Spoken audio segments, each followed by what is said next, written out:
Was there a third Trump assassination attempt? Vem Miller, who we have on the show now, has been accused of trying to kill former President Donald Trump.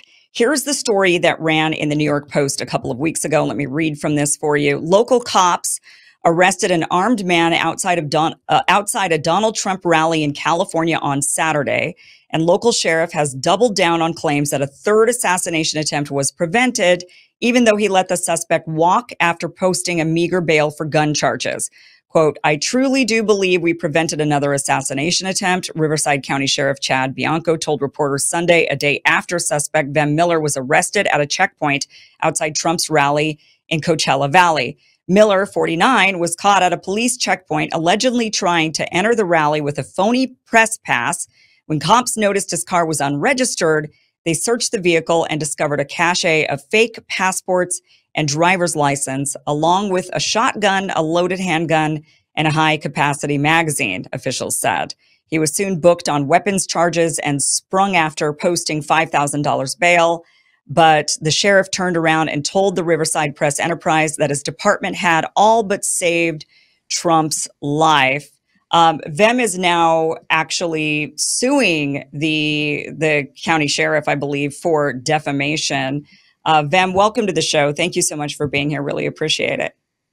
Yeah, thank you for having me on your show, Kim.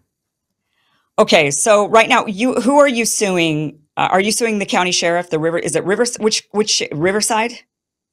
Yeah, we're suing the county sheriff, also the sheriff's department. If I could just start off by saying, everything that you just read in that article is categorically untrue. In fact, just for kind of research sake, I was lifting up my phone here. We did a chat GPT, asked them who's Vem Miller. And again, everything that comes up here saying that I was found with a loaded handgun, high-capacity magazines, multiple fake IDs, and counterfeit license plate, that I'm described as a sovereign citizen, someone who rejects government authority. Everything is untrue. Everything is categorically untrue, and provably so. Most recently, I've been banned from my X account, where I've been posting essentially evidence that all of this is a lie, because fortunately, when I was driving in, and this is just because I've been an investigative journalist and documentary filmmaker, something inside me said that I should run my little recorder, which I always carry with me. And so I recorded going up to a police officer about 20 yards away from the entrance of the parking lot. And because I've been to 20-something Trump rallies, I know how the security goes. I drove up to this police officer, told that, hey, I have a couple of lawful firearms in the back. I'm from Nevada. I'm with the Republican Party in Nevada. I've ran for office as a Republican in 2022. And I'm also a Trump team leader. Really, my goal there was to make him feel comfortable, because my biggest worry at that time was, having declared the fact that I have a couple of firearms, I was worried that due to the increased security measures, they were just going to ask me to do a U-turn and drive back home. And I would have to essentially drive 4 hours to go back home. And so that was my biggest concern at the time. And so I tried to make the officer, and this recording's available. Obviously, my X account is not Vem Miller. I think people could still access it, even though I've been locked out. A lot of the evidence is posted there.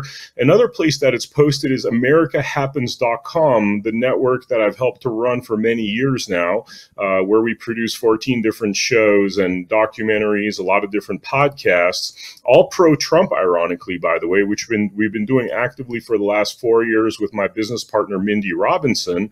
And on this website, you could see a lot of the evidence that I'm talking about, including essentially evidence that shows everything that's being said there in the article you just referenced is completely untrue. And so everything that the mainstream media has printed based upon Sheriff Bianco's ridiculous statements have already proven to be categorically untrue. In fact, October 12th, when I was arrested, the FBI and Secret Service came out and said that they don't think I'm a threat. They had quickly came to that assertion. Nonetheless, Sheriff Bianco, a day later, had this press conference in front of the international press and essentially destroyed my name. Now, so you search Vem Miller, it's like, try getting a job as Vem Miller, or try getting a lease, or try doing anything as Vem Miller. I mean, he's pretty much carpet bombed my reputation internationally, and it's all based on lies, and provably so, Yeah, it says that the Secret Service believed, this was also part of the New York Post article saying the Secret Service believes it's unlikely Miller was attempting to assassinate the president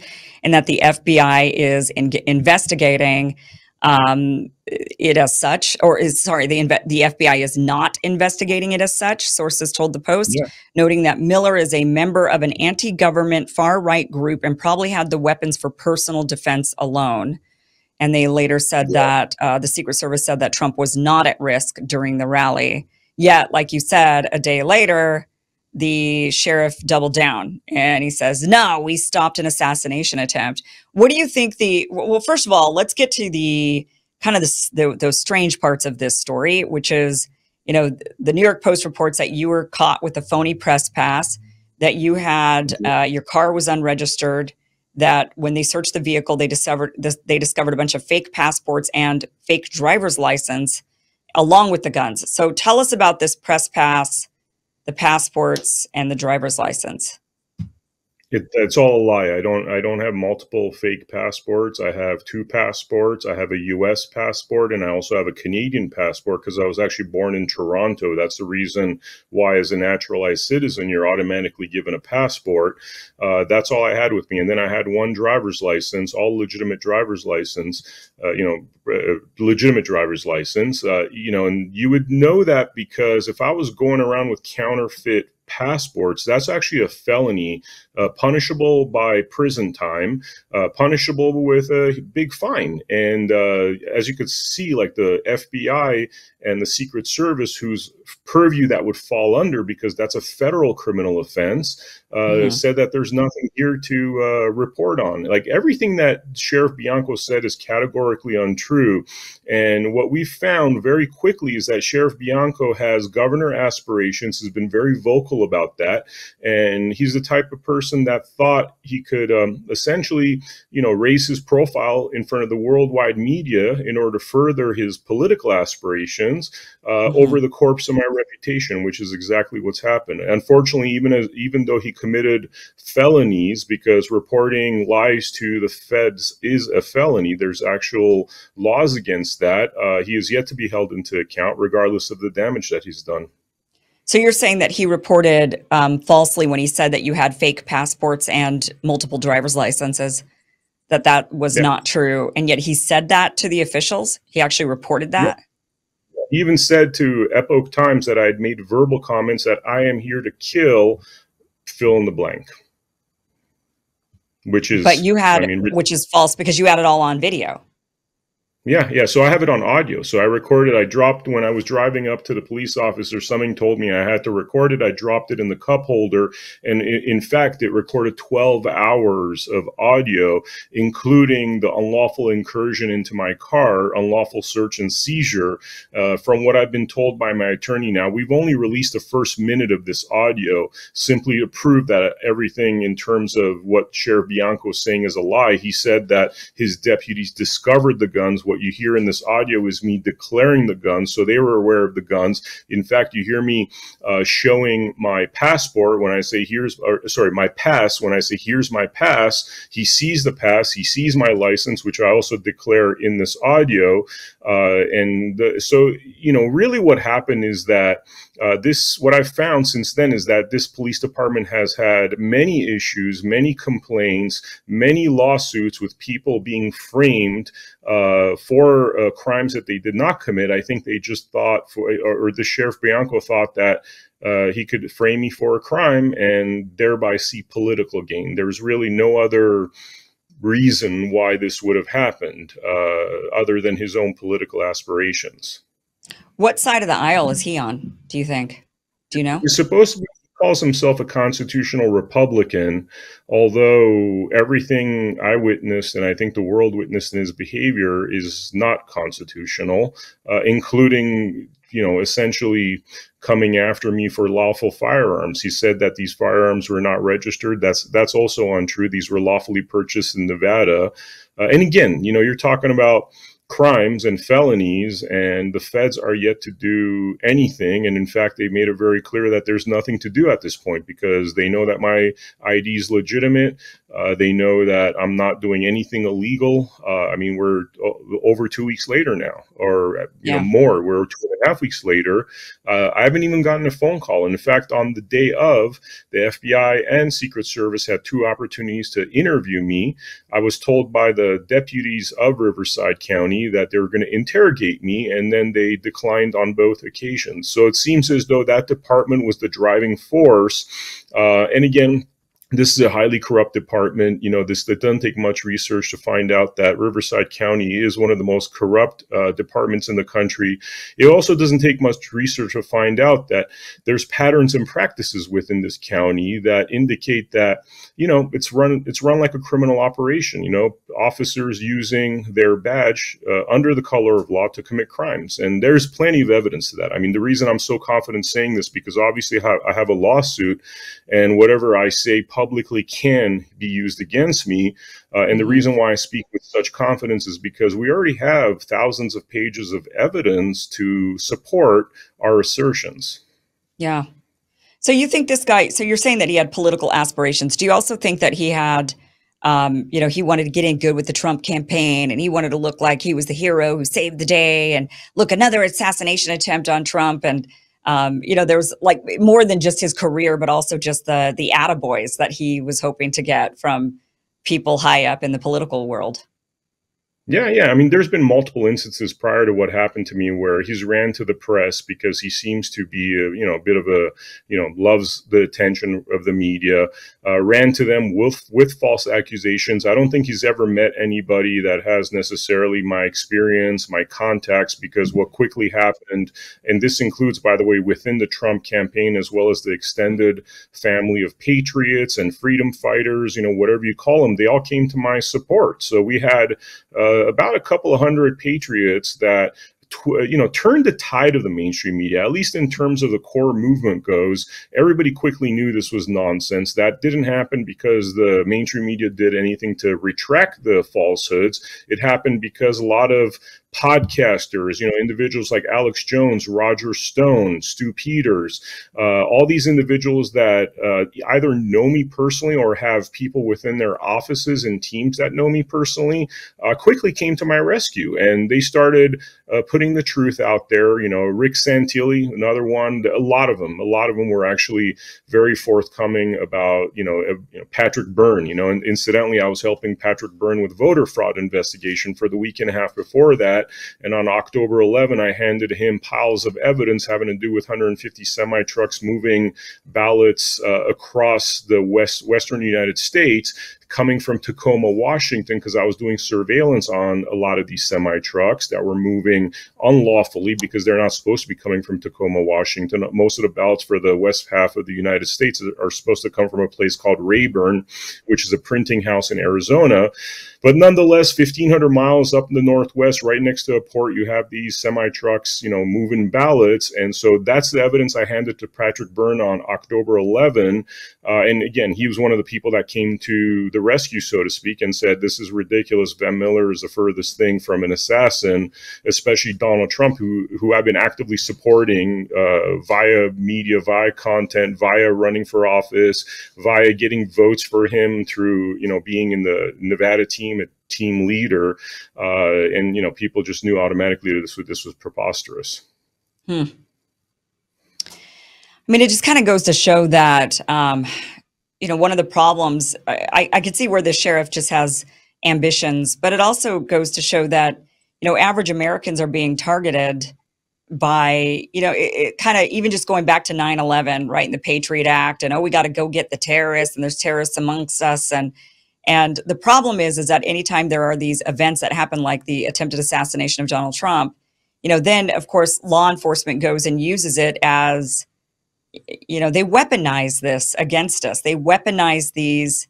I mean, of course, we want them to look for bad guys that really are truly plotting to do things. But more often than not, we're hearing stories more like yours, where they're getting, they're targeting somebody who's not doing anything wrong, or they even go a step further and they actually entrap people, right? They find somebody who's lonely, or they're not mentally fully there, or they're, and they kind of befriend them and act like they're one of them, and then they come up, the they being the government officials or law enforcement, come up with the plots and the plans, and then feed it to their new friend, and then the friend goes, okay, I mean, it's just they're it's like they're creating jobs for themselves because there's maybe not as big of a threat amongst the American people as they think, and so they create these jobs, and then they start to look for people and weaponize. And the thing is with your guns, and I think this is such an important point. If this guy is a self-declared Republican, so he's not a liberal Democrat, right? He's not that trying to take guns away, yet he still targeted you for guns. I mean, because of the, that this is just what happens. I think we have to be, I think, aware of this tendency on both sides. It's just almost like a human natural reaction, a person wanting to elevate their job or elevate their position. They're like, look, I caught the terrorist. And you're like, meanwhile, like, I'm not the terrorist. You got the wrong guy. Yeah, there's no terrorist here. Right. I mean, it's just kind of a showcasing of that. Yeah, it's a legal system that no longer works. It hasn't worked for a while. I mean, just being the guy that runs this America Happens network, we've done 800 pieces of content about people that were persecuted based upon false charges. I know a number of men that have spent years in jail over false charges, demonstrably false charges. This is a racket. Our courts are a racket. Our police departments are a racket. You have imbeciles like this Sheriff Bianco running the police department, embarrassed the entire police department. Now there's essentially a mutiny against him because I've spoken at the Riverside County board meeting, which was about a week ago. And this actually came with about 10 other individuals that went up there and talked about a lot of the horrible things Sheriff Bianco's done. And it's clear that he's running a criminal operation. Now, the question is, why isn't he being prosecuted by the feds? Why isn't he being taken out of power? There's more than enough information now. And I'm talking about the history. I'm not even talking about this particular incident. I'm talking about people dying while they're in his care under conspicuous circumstances. $7.5 million lawsuit that just settled. This lawsuit is, if you compare it, for example, to what they did with Alex Jones, right? The Sandy Hook situation. That was a $1.5 billion judgment. Most of the attorneys I've talked to have said this is worse than that. So if you take that as a precedent, you have now Riverside County Sheriff's Department and the county looking at a couple of $1 billion lawsuit. I mean, that will bankrupt the entire county due to one corrupt sheriff that operates under the color of law. And that's like actually really just, I mean, depressing that this is what it's become. But then if you're me and you've done, 800, I mean, I've done so many documentaries. You guys could check it out on americahappens.com. So many podcasts involving situations like this where people are persecuted, thrown in jail. A lot of men, seems to be a lot of targeting of men. We've heard about the J6 folks that didn't do anything violent. A lot of them were forced into a plea bargain because sometimes doing a plea bargain is better than spending time in jail. Having spent one night in jail, I could tell you it's hell on earth, right? And so people will acquiesce to falsehoods in order to get out of a situation like that. And that really resembles more like a police state.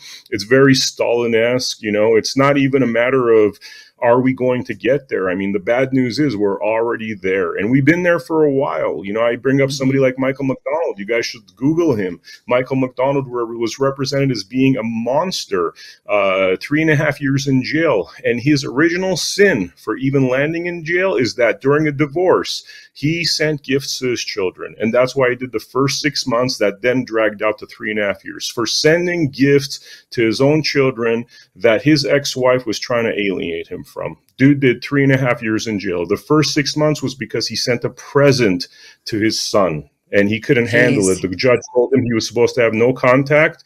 And then they looked at that as, him disobeying court orders. And he did 6 months with hardened criminals as the first thing that happened to him because of sending a birthday gift to his son. So that's where we are as Jeez. America. And it's really scary. I've actually seriously considering, leaving this country, because what makes this country attractive is our Constitution. And when you realize there's no Constitution, there's no freedom as we're told there is, and that we're really living in a police state of corrupt individuals that could do whatever they want, frankly, there's a lot more attractive places. I mean, I'm a world traveler. I've been to every corner of the world. There's better places if we have no Constitution. And unfortunately, that's where we are right now. Maybe you just need to leave California. I don't know. I'm in Nevada. I was just You're in visiting Nevada. California. Okay. Well, I'm from Okay. California originally. I grew up in California, but in 2020, I moved to Nevada. So, yeah. Okay. And, I mean, Nevada is certainly better, but it's, following this event, by the way, because one of my addresses in Nevada, which are on file, is actually my parents' address. There was an anti-terrorism unit, and you had mentioned that before with the Patriot Act, but an anti-terrorism unit that went to my parents' home, tried to force their way in, didn't have a warrant, weren't approved for doing what they did. So this was a rogue team based upon what had happened in Coachella, that after the FBI and Secret Service said that there's a nothing burger here, nonetheless, 2 days later, they showed up to my parents' home and tried to force their way in, made it clear that they were there for something nefarious and off the books. And so, again, I mean, how does that happen in a country where all this stuff is supposed to be above board? So wait, why were your parents targeted? What happened there? So on the 12th, the FBI and Secret Service clear me. On the 13th, Sheriff Bianco makes this statement in front of the world press. Following that, the anti-terrorism unit of Las Vegas descends upon my parents' home, which I've heard was with 7 to 12 anti-terrorism officers. They try to force their way into the home without a warrant, thinking that I live there, because since 2022, I started getting death threats due to the kind of content we produce on AmericaHappens.com. So my address after that was concealed. The address where I actually have some mail sent to is my parents' home.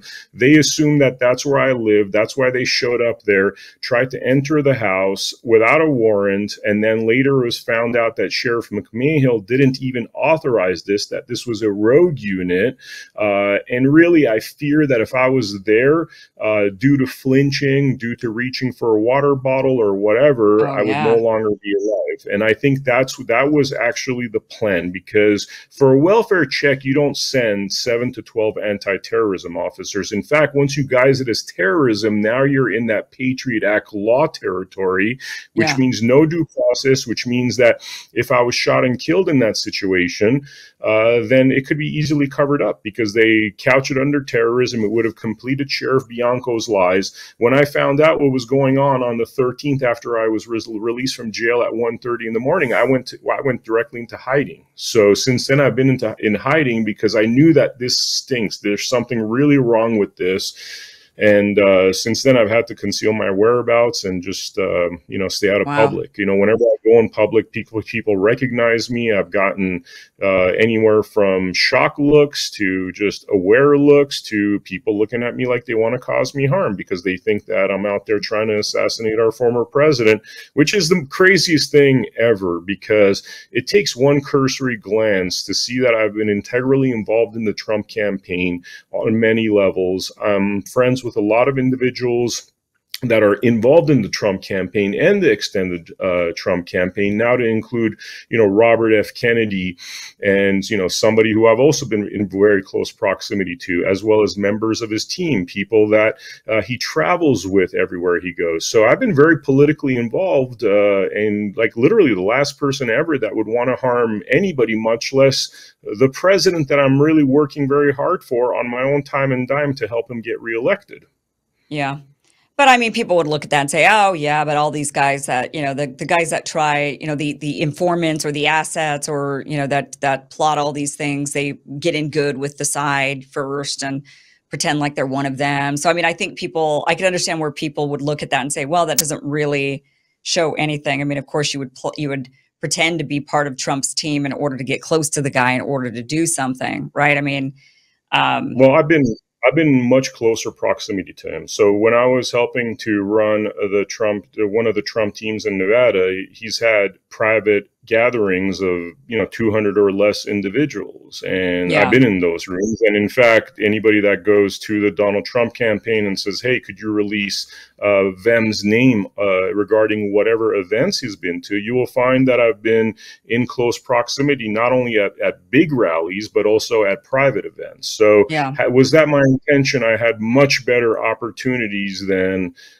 this Coachella thing. I mean, and it's just, like I said, the whole thing's preposterous, because this would be the first assassin in history that drives up to the police and says, "Hey, like, I got a couple of firearms in the back. If you're feeling uncomfortable, you could even hang on to these firearms." Like, that's literally what I told the police officer in recording that, like, because I could see look on his face. Like, in Nevada, the cops aren't so anti-Second Amendment. So whenever I've gone to rallies, and again, the other thing that we got to talk about is that a rally and a parking lot for a rally are two separate locations, usually split with at least half a mile barrier between the two, because assassinations aren't only via bullet, they're also via car bomb. So they create this separation in case somebody shows up like with a Timothy McVeigh style car bomb. And so in my mind, I'm driving into a parking lot, then I have to exit my car and then walk a half a mile. And then once I walk half a mile, then I'm in the inner perimeter where I have to actually go through a metal detector screening. And so, again, the whole thing is preposterous. It was clear, and that recording shows that it's very clear that it was never my intention to go in there with guns, because I'm announcing that I have guns, and really you could hear in my voice, for people that actually listen to it, my only concern was they're going to have me go home because of these increased security measures. So I'm trying to make this guy feel comfortable, saying, you could Google me, you could see that I'm part of the Trump team, you could see that I ran as a Republican, just for him to get any crazy notions out of his head. What I realized that none of that matters. I mean, this is a rogue police department with a lot of issues, and I am by far the first person that's had an issue. I mean, I'm talking, when I say thousands of pages of whistleblower testimony, I mean, that's a literal thing that I'm saying, because this has been a recurring thing of people complaining about this sheriff's department being lawless, framing people pretty much. And, for the sheriff in his own mouth has said, that he could do whatever he wants. That's like his kind of like I am God type of statement, which, by the way, doing the kind of work we do, we've heard that a lot from judges, lawyers, people that are corrupt, a lot of judges and lawyers that are no longer in a job thanks to the work that we do, and also the work that colleagues of ours do. Like, for example, Steve Sanson from Veterans in Politics is one of my mentors, and he's taken a lot of judges off the bench that have this I am God attitude, because they forget that they're public servants. They become power hungry.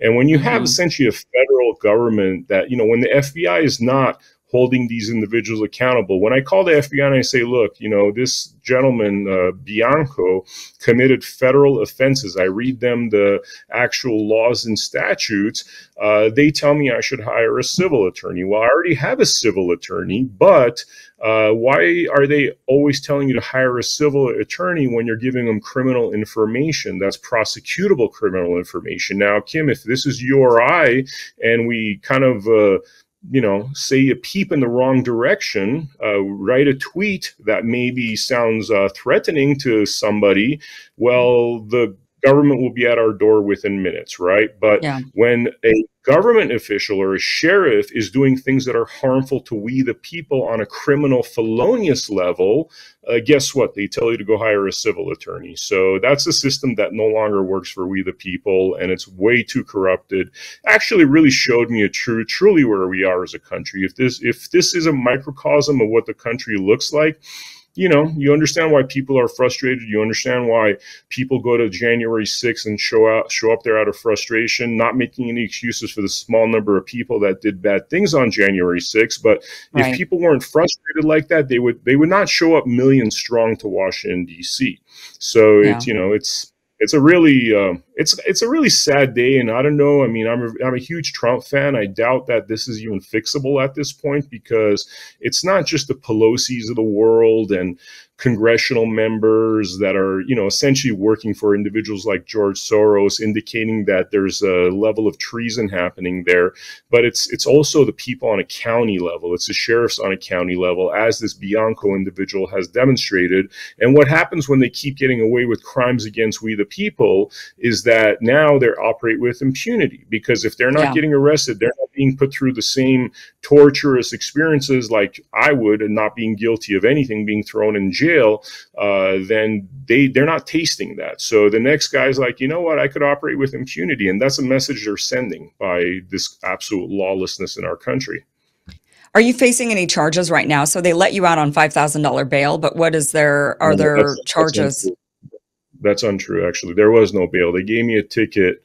That was it. So when I say everything they've reported is untrue, that's not like I'm not like soft pitching that. That is a literal statement. Everything they said about me is untrue. There was no $5,000 bail. I was given a ticket. The ticket was for having 14 bullets in my gun instead of the 10 that it's capped at in California, which once you have more than 10 bullets, they call the high capacity cartridge, which is total like misnomer, because it makes it sound like it's an AR when all it is, it's like a Glock with 4 extra bullets than they want to have in their guns in California. In terms of my gun, I had the magazine loaded in the actual Glock versus separated. In California, you have to have it separated. So this ticket that I got is at worst case scenario, and people could actually research this. It's at worst case $1,000 ticket. There's no prison time for it unless you have priors, criminal priors, domestic violence, which I have none of. Then it's really just $1,000 ticket. So if I pay the $1,000, which would also mean that I'm acquiescing to those unconstitutional regulations and statutory laws, then it's pretty much a done deal. I've certainly thought about contesting this and saying this is unconstitutional and fighting them on it, because there is an opportunity here to remove those ridiculous statutory laws that really infringe upon somebody's Second Amendment rights. Shall not be infringed, period. Not shall not be infringed if you're in communist California, Yeah. Wow. So all of it was untrue. Your car was not unregistered? Yeah, everything's untrue. Everything I'd done was lawful. Now, they didn't give me a ticket for, they're saying fake license. Well, look up if you don't have a license in California. License plate, it's $199. So I didn't get a ticket for not having a license. I didn't get fined. I didn't get a felony for fake IDs. They didn't say anything about my registration. So these are things that, why didn't they actually cite me for those things, you know? And right. Right. So insane. So now, I mean, you're suing for defamation, but is there anything you can do? Have you talked to anybody about, I mean, now, like you said, when people Google your name, they're going to see this, they're going to read these stories and they're going to associate you with some sort of, people are going to have their ideas. Is there any way to, I mean, I don't know if there is, but is there some sort of like service that scrubs it once you're found innocent? I mean, what recourse is there for you on that?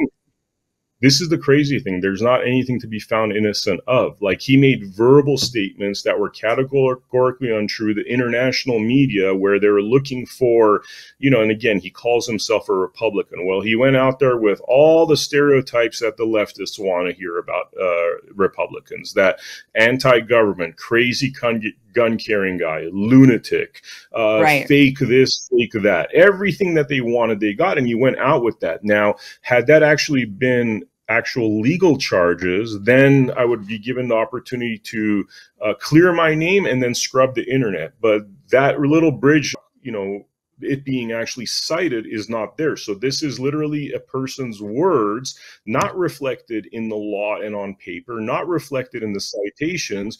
So it's kind of in the ether, it's out there. And, where, yes, it's like, potentially there are companies, there's no such thing as scrubbing the internet, because I know a lot of individuals that had this kind of defamation. You could bury it in later pages, but the internet's forever. What they do is they actually push it off onto page 30, page 40.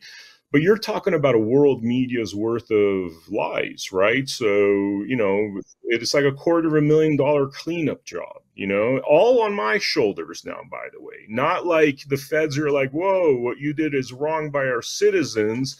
Sheriff Bianco, you're going to have to pay up for this. This is going to have to come out of your county budget.